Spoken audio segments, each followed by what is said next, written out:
سب کو ٹائم دے رہے ہیں. 5 وقت کی نماز کے لیے 50 منٹ لگتے ہیں, کیا جاتا ہے؟ ہر محفل میں اس پہ زور دیتا ہوں کیونکہ میرا مشن ہے لوگ اللہ سے ایک بار جڑ جائیں, اور اللہ سے جڑنے کا پہلا زینہ نماز ہے, آسان طریقہ نماز. میرا دل چاہتا ہے کہ میری قوم جتنا جلسوں میں آتی ہے نا, اتنا فجر کی نماز میں ہمارا کام پورا ہو گیا انشاءاللہ. اس لیے کہ جو قوم نمازی بن جائے اس کو اصلاح معاشرہ کے جلسے کی ضرورت ہی نہیں ہے, کیونکہ جو نمازی بنتا ہے اس کو اللہ خود سدھار دیتا ہے. ان الصلاۃ تنہا عن الفحشاء والمنکر, نماز ہر برائی اور بے حیائی سے روک لیتی. اس قوم کو صرف نمازی بنا دو, یہ قوم ہر بے حیائی سے رک جائے گی, ہر برائی سے. ابھی آپ پلٹ کے یہی سوچ رہے ہو نا, لیکن ہمارے محلے کے نمازی تو ابھی تک سود کھاتے ہیں. میں نے کہا وہ نمازی نہیں ہے بھائی, میں نے کہا نمازی کہلانا اور ہے, نمازی بن جانا اور ہے. ارے وہ نمازی تو عورتوں کو تکتے ہیں. میں نے کہا وہ نمازی نہیں ہے, اس لیے کہ اٹھک بیٹھک الگ چیز ہے, نماز الگ چیز ہے. ہاں, فلسفہ رہ گیا تلقین غزالی نہ رہی, تب برقی نہ رہی, شعلہ مقالی نہ رہی, وائز قوم کی وہ پختہ خیالی نہ رہی. فلسفہ رہ گیا تلقین غزالی نہ رہی, رہ گئی رسم ازا روح بلالی نہ رہی. اللہ کے لیے کچھ وقت نکال لیجئے, غفلت کی موت مت مریے, توبہ کر لیجئے, اللہ کی بارگاہ میں معافی طلب کیجئے, کچھ ٹائم دے دو اپنے اللہ کی بارگاہ میں. تو ٹوٹے ہوئے پیالے سے آواز آئی, بادشاہ تھا مٹی میں ملا, مرنے کے بعد لوگوں نے پیشاب اور پاخانے کی, پاخانے پیشاب لوگوں نے کی. پھر کیا ہوا؟ اسی مٹی کو ایک دن کمار آیا اور میری مٹی کو اٹھا لے گیا. جب اٹھا لے گیا تو مٹی کو سڑایا, اس میں گوبر ملایا. ہائے ہائے, یہ بادشاہ کی مٹی کا حال دیکھو, یہ بادشاہ. غافل لوگوں کا انجام دیکھو. اللہ غیور ہے, وہ خفیہ تدبیر فرمانے والا ہے, وہ خفیہ تدبیر فرمانے والا ہے. کہ کمار نے مٹی سڑایا, سڑانے کے بعد پھر کٹورا بنایا, اور کٹورا میری مٹی سے بنا, اور پھر اس کو آگ میں تپایا. تو آگ میں بھی تپا میں. احساس تو زندہ تھا نا, ذرے بکھر چکے تھے لیکن احساس تو زندہ تھا. پیشاب ہو رہا ہے, پاخانہ ہو رہا ہے, سڑایا جا رہا ہے, بنایا جا رہا ہے, اور آگ میں جلایا بھی گیا. تب میں کٹورا بنا, اور کٹورا بنا کر کے مجھے جب بازار میں بیچا گیا تو میں بکا بھی. جو کبھی بادشاہ دوسروں کو خریدتا تھا, آج وہ بازار میں اس کی مٹی بک رہی ہے. میرے بھائیوں, یہ دنیا, اللہ کی خفیہ تدبیر سے ڈرو, توبہ کرو. کب مجھے بازار میں بیچا گیا, جب میں بازار میں بکا کٹورے کی شکل میں, تو پھر اس میں کھانا کھایا گیا, پانی پیا گیا, یہ کیا گیا, وہ کیا گیا. پھر ایسا ہوا کہ کسی کی ٹھوکر مجھے لگی, اور میری کسی کی ٹھوکر نے مجھے ٹکڑے ٹکڑے کر دیا, اور آج مجھے یہاں لا کر کے پھینک دیا گیا. تم کو زمین پہ لڑتا ہوا دیکھ کر کے میں سوچ رہا ہوں کہ چلو میں فائدہ نہ اٹھا سکا نصیحتوں سے, تم کو نصیحت کر دوں. اس لیے سدھر جاؤ, سنور جاؤ, اس طرح دنیا سے محبت نہ کرو. تب دونوں بھائی کو سمجھ میں آیا, جب بادشاہوں کا یہ حال ہوا مرنے کے بعد, ہمارا کیا حال ہوگا. بس میں بھی اسی بات پر اپنی بات کو مکمل کر لیتا ہوں, ٹائم زیادہ ہو گیا. انشاءاللہ غوث پاک کے خطبات کے جو اقتباسات میں نے چھیڑے تھے پھر کبھی پڑھوں گا. اللہ تعالی ہم سب کو توفیق دے, اللہ ہمیں سنوار دے, ہماری زندگیوں میں انقلاب پیدا کر دے. اللہ ہمیں غفلت سے نکال دے, حسد سے نکال دے, تکبر سے نکال دے, گھمنڈ سے نکال دے. اللہ پاک نماز کے لیے ہمیں وقت نکالنے کی توفیق عطا. علماء کرام کریں 2-4 منٹ کچھ اور بات کر لیں. تو آئیے, میں نے جو کہا تھا وہ جو بات چل رہی تھی اسی سے کنیکٹ بات کر دو تھوڑی سی, کیونکہ علماء کرام کا حکم ہے, اس لیے. اللہ اکبر. تو پہلی چیز جو آپ کے پاس جو حفاظت کا ذرا ہے وہ وضو ہے, اور دوسری چیز میرے آقا فرماتے ہیں نماز. اللہ کے رسول فرماتے ہیں کہ جو بندہ نماز پڑھتا ہے اللہ تبارک و تعالی اس کو اپنی حفاظت کی ذرا پہنا دیتا ہے, اور اس سے جو دشمنی کرتا ہے اس سے اللہ لڑتا ہے. دیکھیے تو صحیح, ذرا غور تو کیجئے کہ اس سے جو لڑتا ہے اس سے اللہ لڑتا ہے, اس سے اللہ انتقام لیتا ہے. اور حدیث پاک میں آیا کہ جو بندہ نماز پڑھتا ہے, جو بندہ نماز پڑھتا ہے اس بندے کا حال یہ کہ اللہ اس کے ساتھ وعدہ فرماتا ہے کہ جو نماز پڑھے گا ہم اس کو بے حساب جنت میں داخل کریں گے، اس کو عذاب میں گرفتار نہیں کریں گے، اس کو عذاب میں مبتلا نہیں کریں گے۔ کیوں؟ اب بتاؤ، جب نماز پڑھنے والے کو اللہ اپنے عذاب میں گرفتار نہیں کرتا تو پھر اللہ اس کو دنیا کی مصیبتوں میں کیسے گرفتار کرے گا؟ اللہ کے بندو، آج ہر بندہ پریشان ہے، مالدار بھی پریشان، غریب بھی پریشان، خوبصورت بھی پریشان، کم خوبصورت بھی پریشان، اور سب لوگ آ کر کہتے ہیں حضرت دعا کریں۔ اچھی بات ہے، اللہ کے نیک بندوں سے دعا کرانا چاہیے، لیکن ایک بات کہتا ہوں، یہ جو پریشانیاں ہیں، یہ جو تکلیفیں ہیں، یہ جو بلائیں کیوں ہیں؟ قرآن کہتا ہے وَمَا أَصَابَكُم مِّن مُّصِيبَةٍ فَبِمَا كَسَبَتْ أَيْدِيكُم، کہ تم پر جو کچھ مصیبت آتی ہے وہ تمہارے گناہوں کی وجہ سے آتی ہے، وہ تمہارے ہاتھ کی کمائی کی وجہ سے آتی ہے۔ غوث پاک کے خطبات میں پڑھ رہا تھا، آئیے خطبے کا ایک اور میں پوائنٹ آپ کے سامنے رکھ دوں، حضور غوث پاک کے خطبے کا۔ حضور غوث پاک رضی اللہ تعالیٰ فرماتے ہیں کہ آپ نے حسد اور تکبر کے بارے میں سنا۔ غوث پاک فرماتے ہیں اگر چاہتے ہو کہ تم کامیاب ہو جاؤ، بس یہ آخری پوائنٹ ہے، علماء نے حکم دیا تو میں یہ بات آخری پوائنٹ کے طور پہ رکھ رہا ہوں، خطبات تو آپ کے بہت سارے ہیں۔ غوث پاک فرماتے ہیں اگر کامیابی چاہتے ہو دنیا اور آخرت کی، میں بطور مفہوم پڑھ رہا ہوں، اپنی عبادت کا رنگ چاہتے ہو، دیکھو آج اپنی عبادت کا رنگ ہم پر نہیں ہے، ہمارے چہرے عبادت کے باوجود ویسے نہیں ہے جیسے عبادت گزاروں کے ہوتے ہیں، ہماری صحت ایسی نہیں ہے جیسے عبادت گزاروں کی ہوتی ہے۔ وجہ کیا ہے؟ اب غوث پاک اس کی وجہ بیان کرتے ہیں، فرماتے ہیں کہ اگر عبادت کا رنگ چاہتے ہو، عبادت کا فائدہ چاہتے ہو، دنیا میں کامیابی چاہتے ہو تو حلال روزی کو لازم پکڑو، رزق حلال کھاؤ، حلال کے سوا کچھ مت کھاؤ۔ آپ بھائی اپنا لقمہ چیک کیجئے، آج کیا ہم حلال کھا رہے ہیں؟ آپ سے پوچھتا ہوں کیا ہم حلال کھا رہے ہیں؟ بہت معافی کے ساتھ، بڑی معذرت کے ساتھ۔ دیکھو حق بات لوگوں کو تکلیف پہنچاتی ہے لیکن ہمیں اس سے کوئی فرق نہیں پڑتا، ہم تو قادری لوگ ہیں، اللہ کے لیے سچی بات رکھ دینا چاہیے۔ آج لوگ جو ہیں بڑی بڑی باتیں کرتے ہیں، ہر سال حج کو جا رہے ہیں، ہر سال عمرے کو جا رہے ہیں، نمازی بنے ہیں، مسجد کے متولی بنے، یہ بنے وہ بنے، لیکن لقمے کی پابندی نہیں ہے، حلال و حرام میں کوئی تمیز نہیں ہے، جو جی میں آ رہا ہے کھاتے جاؤ، پیٹ میں ڈالتے جاؤ۔ کچھ تو اتنے بے باک کہتے ہیں مولانا بسم اللہ پڑھ کے کھا لو، سب حلال ہے، استغفر اللہ، انا للہ و انا الیہ راجعون۔ پھر کیا ہو رہا ہے کہ وہ لاٹری بھی کھیل رہے ہیں، وہ ڈیجیٹل طور پہ جوا بھی کھیل رہے ہیں۔ آج جوا ڈیجیٹل اتنا عام ہو گیا ہے، بڑے بڑے دیندار گھرانے کے لوگ، مالدار گھرانے کے لوگ، نوجوان چھوکرے راتوں رات کروڑ پتی بننے کا شوق ہے، راتوں رات جو ہے وہ مالدار بننے کا شوق ہے، ایزی منی کے چکر میں، شارٹ کٹ میں مالدار بننے کے چکر میں جوا کھیلا جا رہا ہے۔ یاد رکھنا نسلیں برباد ہوگی، نسلیں۔ اللہ کے بندو حرام کو کیا سمجھ رکھا ہے؟ حرام برباد ہونے کے لیے ہے، حرام تباہ ہونے کے لیے، بلکہ حرام کے اتنے دروازے کھلے ہیں، لوگ تو ٹور شروع کرتے ہیں، حاجیوں کے عمرہ کرنے والوں کے پیسے لے کے بھاگ جاتے ہیں۔ سوچئے تو صحیح، حیرت کی بات ہے، حیرت۔ وہ غریب لوگ بیچارے جو 50-100 روپیہ جمع کر کے پیٹ مار مار کے جمع کرتے ہیں، ٹور والے ان کے پیسے لے کے بھاگ جاتے ہیں۔ کون ہے وہ لوگ؟ مسلمان ہیں نا۔ لوگوں کی ہمت کیسے ہوتی ہے حج کے نام پہ جمع کیے ہوئے پیسے لے کے بھاگنے کی؟ لوگوں کی ہمت کیسے ہوتی ہے کہ عمرہ کے نام پہ پیسے لے کے بھاگ؟ یعنی کتنی بے خوفی ہے، کتنی میں کہتا ہوں کہ یہ فرعون اور نمرود کے دور میں بھی لوگوں نے ایسا نہیں کیا ہوگا جو آج کر رہے ہیں، یزید کے دور میں بھی لوگوں نے ایسا نہیں کیا ہوگا۔ یعنی کتنا غفلت کی حد ہوتی ہے، غفلت کی انتہا ہوتی ہے۔ سید العالمین کی امت میں ہو حلال و حرام کی تمیز ختم ہے، سود پورے شباب پر ہے، جوا کے علاوہ سود یعنی بیاج پورے شباب پر ہے، دھندا کھل کے چل رہا ہے۔ امام اہل سنت سیدی اعلیٰ حضرت علیہ رحمہ حدیث نقل کرتے ہیں فتاوی رضویہ شریف میں کہ جس نے 1 درہم سود کا 1 درہم کھایا، 1 درہم، اب تو درہم چلتا بھی نہیں ہے، لیکن جس نے 1 درہم کھایا 1000 سال تک وہ جہنم کی آگ میں جلے گا۔ 1000 سال، 1000۔ تحفے کوئی دیتا ہے حلال کیوں کہ بس خوبصورت تحفہ ہے، وصول کرو۔ سیدنا فاروق اعظم فرمایا کرتے تھے سب کا تحفہ مت قبول کرو۔ اب تو لوگ یہی حدیث پڑھتے ہیں تحفہ لینا دینا سنت ہے، اور تحفہ چیک کرنا بھی سنت ہے، تحفہ چیک کرنا بھی سنت ہے۔ فاروق اعظم کہتے ہیں سب کا تحفہ مت لو، کیونکہ بعض تحفے خفیہ رشوت ہوا کرتے ہیں، ہر لفافہ قبول مت کرو، ہر گفٹ قبول مت کرو، بعض چیزیں خفیہ رشوت ہوتی. غوث پاک سے بڑا کوئی متبع سنت ہے؟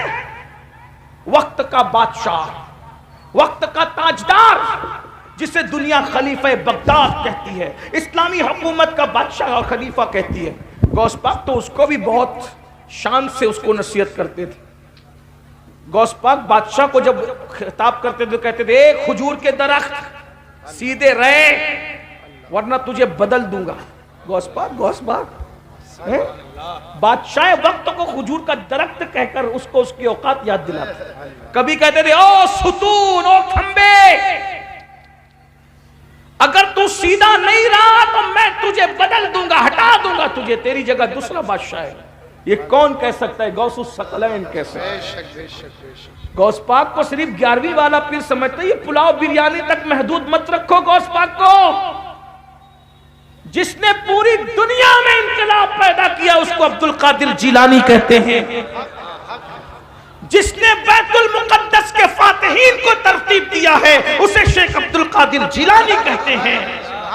عیسائیوں کے قبضے میں گئے ہوئے بیت المقدس کو چھیننے کے لیے جس نے شیر نر صلاح الدین ایوبی کی شکل میں پیدا کیا ہے اس کو شیخ عبد القادر جیلانی کہتے ہیں. کیا بات ہے، کیا بات ہے. اور گھروں میں بیٹھ کر تسبیح لانا ابھی تصوف ہوا ہے، ورنہ جو اس دور کا تصوف تھا جسے پیور تصوف کہتے ہیں وہ یہ تھا کہ خانقاہ میں بیٹھ کر کے وہ ٹیم تیار کرے جو قوموں کی قیادت کرے. صلاح الدین ایوبی مرید ہے غوث اعظم کے. صلاح الدین ایوبی کا باپ مرید ہے غوث اعظم کے. بے شک بے شک. 10 سال کی عمر میں صلاح الدین ایوبی مرید ہوئے تھے غوث پاک کے. ان کے ابا لے گئے تھے، سرکار یہ میرا بیٹا اس کو مرید کر لو. غوث پاک نے دیکھا مرید کیا، کہا ذرا دعا کر دو. کہا دعا کیا؟ یہ تو اتنا بڑا آدمی ہے کہ رہتی دنیا تک لوگ اس کے کارنامے کو یاد کرتے رہیں گے. صلاح الدین خود بیان کرتے کہ سب کے سروں پہ ہاتھ رکھ کے مرشد دعا دیتے تھے، میرے سر پہ نہیں رکھا ہاتھ. مرشد نے میرے گلے اور گردن پہ ہاتھ رکھ کے دعا دی، اللہ تیری حفاظت کرے. ہائے ہائے ہائے، جو سمجھ گئے وہ سمجھ گئے. غوث پاک نے سر پہ ہاتھ رکھنے کی بجائے صلاح الدین کہتے ہیں میری گردن پہ گلے پہ ہاتھ رکھا. اور صلاح الدین پوری جنگوں میں چند اکیلے ہزاروں میں گھس جاتے تھے مگر صلاح الدین کی گردن کوئی اڑا نہ سکا، کوئی اس کو شہید نہ کر سکا. جب بستر پہ دنیا سے جا رہے تھے تو لوگوں نے کہا صلاح الدین اتنی ہزاروں کی فوج میں گھستے تھے مگر تم قتل نہ ہوئے. تو مسکرا کے کہتے تھے کیسے وہ گردن کٹتی جس پر شیخ عبد القادر جیلانی نے ہاتھ پھیرا. سبحان اللہ سبحان اللہ، کیا بات ہے. وہ گردن کیسے کٹتی جس پر غوث اعظم. غوث پاک نے جو بیت المقدس کے فاتحین تھے اس میں 60% حضور غوث پاک کے مرید اور خلفاء تھے. تاریخ پڑھی آپ کیا سمجھتے ہو؟ غوث پاک کے مدرسے سے ایک وقت میں 3-3 ہزار علماء اور فاضل فارغ ہوتے تھے اور غوث پاک اپنا پورا مدرسہ اپنے خرچے سے چلاتے تھے. چندے کا کوئی سسٹم نہیں تھا، بادشاہ سے کچھ نہیں لیتے تھے. ابھی میں بتانے لگا ہوں آخری بات کے طور پہ کہ بادشاہ کی حالت کیا کر رکھی تھی. کئی ملکوں میں غوث پاک کا کاروبار چلتا تھا. اس دور میں انٹرنیٹ کا دور نہیں تھا، ٹرین کا دور نہیں تھا، پلین کا. کئی ملکوں میں غوث پاک کا مال تجارت جاتا تھا. اتنے مالدار تھے غوث پاک کہ روزانہ نئے کپڑے پہنتے تھے اور دوسرے دن اس کو فقیر کو پہنا دیتے تھے. سبحان اللہ سبحان. یہاں تو عالم اگر کرانہ دکان کھول لے تو پوری بستی کو تکلیف ہوتی ہے کہ یہ مولوی ہے کیسا جو کرانہ دکان چلے. غوث پاک تاجر ہے پھر بھی بڑا پیر مانے گا اور امام نے کرانہ دکان کھول دی تو اس کو امام ماننے تیار. صحیح فرما رہے ہیں. یہ کیا فکر ہے؟ ارے کوئی تاجر سے کم ہے آپ کے یہاں؟ جس کا کلمہ پڑھتے ہو وہ نبی ملک شام تک جاتے تجارت کرنے. کیا بات ہے. جس کے مقلد ہو وہ امام اعظم بھی تاجر تھے اور جس کے مرید ہو وہ غوث اعظم بھی تاجر تھے. بے شک بے شک. لوگوں کے ٹکڑوں پہ پلنے کی بدعت تو ابھی ایجاد کی گئی میرے بھائی. ہمارے بزرگ ٹکڑوں پہ پلنے والے نہیں تھے، اپنے ٹکڑوں پر دنیا کو پالنے والے تھے. کیا بات ہے. آسماں خان زمین خان زمانہ مہمان صاحب خانہ لقب کس کا ہے تیرا تیرا. اور نکلو دقیانوسی فکر سے ستاروں کے آگے جہاں اور بھی ہے ابھی عشق کے امتحان اور بھی ہے. تو شاہی پرواز ہے کام تیرا، تیرے سامنے آسماں اور بھی. مذہبی طبقے کو اپنے امام کو کہو حضرت آپ تجارت کریے میں آپ کا سپورٹ کرتا ہوں، چلو اپنے پارٹنرشپ میں کرتے ہیں، چلو کرتے ہیں۔ اماموں کو تاجر بناؤ تاکہ نہ پھر تقریر کی کوئی فیس طے کرے گا نہ تراویح کی کوئی فیس طے کرے گا۔ کیوں؟ جب تقریر کرنے والا تمہاری طرح سیٹ ہوگا تو وہ اور پیسہ دے کر کے جائے گا، وہ مانگ کر کے کیوں جائے گا؟ مانگنے والی قوم تو تم نے بنا رکھی ہے نا، کیونکہ تم اپنی قوم اپنے مذہبی طبقے کو کچھ کرنے نہیں۔ امام اعظم تاجر تھے، کچھ نہیں، کوئی تکلیف آپ کو نہیں ہے نا، لیکن امام اعظم کے دور میں ہوتے تو جیسے آج اپنے امام سے تکلیف ہے، اس دور میں بھی آپ کو امام اعظم سے بھی تکلیف ہوتی، کیونکہ جب آپ کے پاس تکلیف والا دل ہے تو آپ کریں گے کیا، ہے نا؟ تو خدا را ذرا فکر اونچی کیجیے، خدا تجھے کسی طوفان سے آشنا کر دے کہ تیرے بحر کی موجوں میں اضطراب نہیں۔ بات کیا کر رہا تھا؟ سرکار غوث پاک اپنا مدرسہ اپنے پیسے سے چلاتے تھے تجارت، اور کتنے 3000 فارغ ہوتے، ہر سال فارغ ہوتے تھے، تو جس مدرسے سے 3000 فارغ ہو رہے ہوں اس میں پڑھتے کتنے ہوں گے؟ 30 بچے فارغ کرو تو کم سے کم 300 پڑھانا پڑتا ہے، تو 30 فارغ ہوتے ہیں، تو جہاں 3000 فارغ ہو رہے ہو تو وہاں پڑھتے کیا؟ پھر کس کا خرچہ؟ صرف غوث پاک کا۔ اور بادشاہ کی حالت کیا؟ بس بات ختم ہو رہی ہے۔ بادشاہ ایک دن آیا، پہلے بھیجتا تھا، بہت تحفے بھیجتا تھا غوث پاک کو، بہت گفٹ بھیجتا، غوث پاک کہتے تھے واپس لے جاؤ، حرام کا مال مجھے نہیں چاہیے، کسی اور لے جاؤ۔ ایک دن بادشاہ خود آیا اور وہ جو تشت ہوتے ہیں اس میں درہم و دینار کی تھیلیاں بھر بھر کے لایا۔ غوث پاک سے کہا حضور قبول کر لیجئے۔ غوث پاک پھر غوث پاک تھے، گول چہرہ، ملی ہوئی بھویں اور گندمی چمکدار رنگ، داڑھی سینے کو گھیرے ہوئے اور پتلے پتلے ہونٹ، انار کے دانوں کی طرح جمے ہوئے دانت،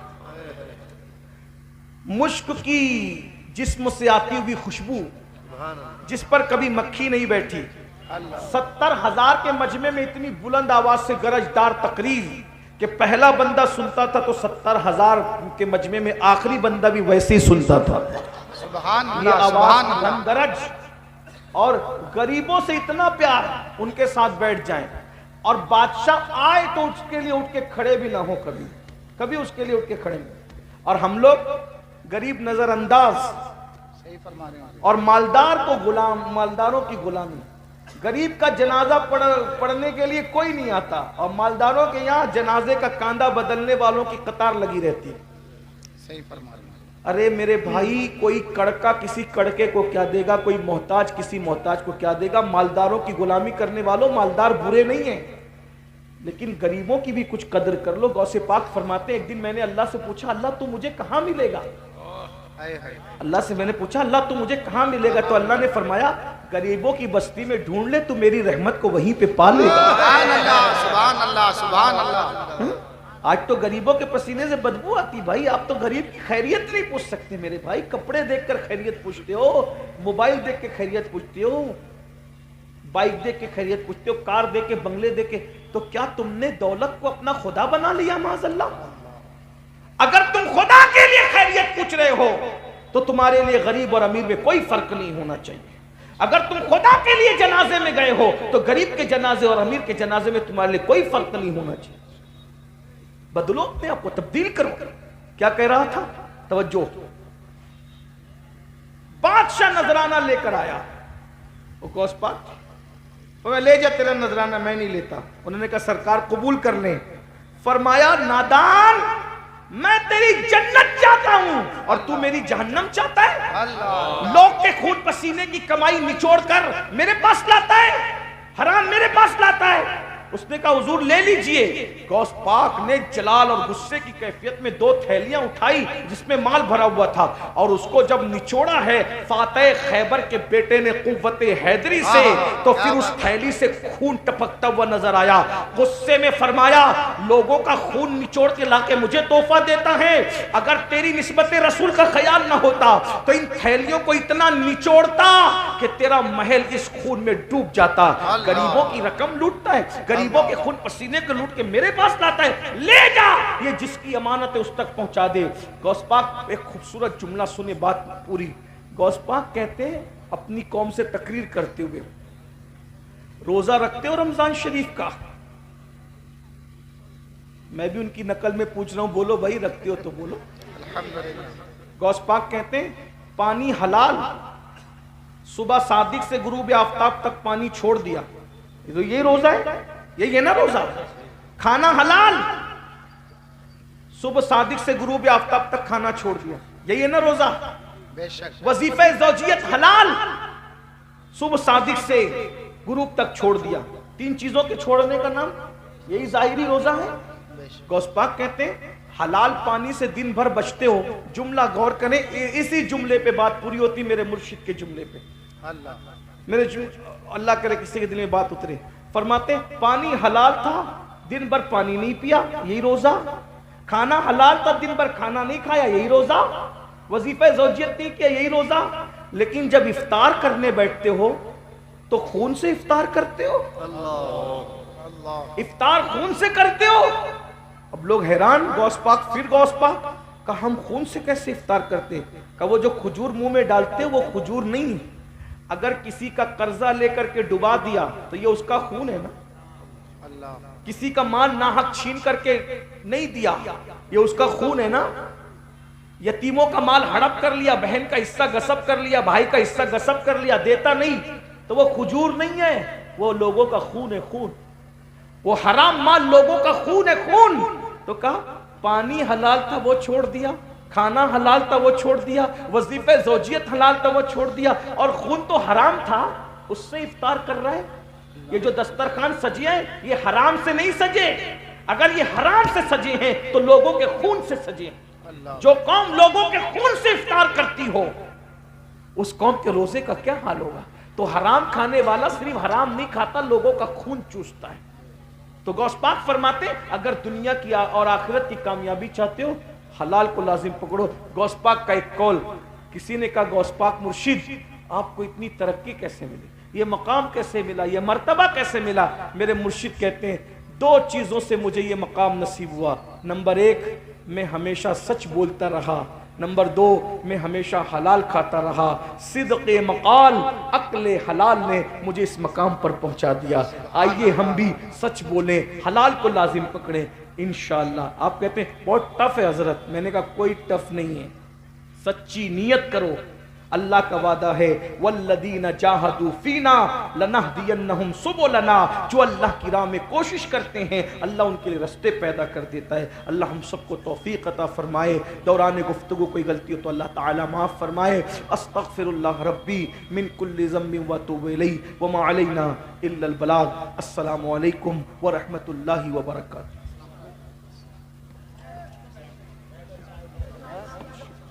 شاعر صاحب کی نعت لگا دو، کمیٹی والے بولے آ جاؤ۔